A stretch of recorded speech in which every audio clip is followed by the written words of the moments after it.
নামাজ ছেড়ে দিয়েছে সে ইসলাম থেকে বের হয়ে গেছে। আর যে নামাজ ছাড়েনি, শত অন্যায় অবিচার পাপ থাকবে, আল্লাহর সাথে তার সাথে ক্ষমা চাইবে, আল্লাহ মাফ করবে, আর করবে না, প্রতিশ্রুতি দেবে, আবার মানুষ হিসেবে দুর্বল হয়ে যাবে, আবার আল্লাহর কাছে মাফ চাইবে, লজ্জা পাবে না, আল্লাহ আবার মাফ করবে।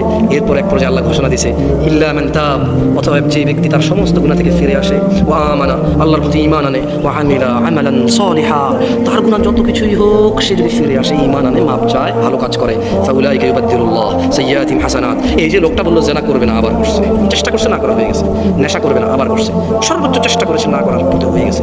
এই যে লোকটা নামাজ মিস করে ফেলেছে, চেষ্টা করেছে সর্বোচ্চ পড়ার, হঠাৎ দেখে হয়ে মিস হয়ে গেছে, তো আল্লাহ কোরআনুল কারীমে সূরা ফুরকানে বলছে যে লোকটা ইল্লা মান তাব, হাজার সহস্র কোটি অপরাধ থেকে মাপ চেয়ে ফিরে আসলো, ওয়া আমানা, এরপর ঈমান নিয়ে নিয়েছে, ওয়া আমিলা আমালান সালিহা, মাপ চাইছে, ঈমান আনছে, কিছু ভালো কাজ করা শুরু করে দিয়েছে। তাহলে বলছে ফাউলাইক, তার পিছনের যে হাজার লক্ষ কোটি সহস্র গুনাহ আছে, ইউবাদদিলুল্লাহ, আল্লাহ বদল করে দেবে গুনাহগুলোকে, শুধু মাপ না, এগুলোকে আল্লাহ বদলাই দেবে, এক্সচেঞ্জ করে দেবে, কিসে? সাইয়্যাতিহিম হাসানাত, নেকিতে পরিবর্তন করে দেবে সব গুনাহকে।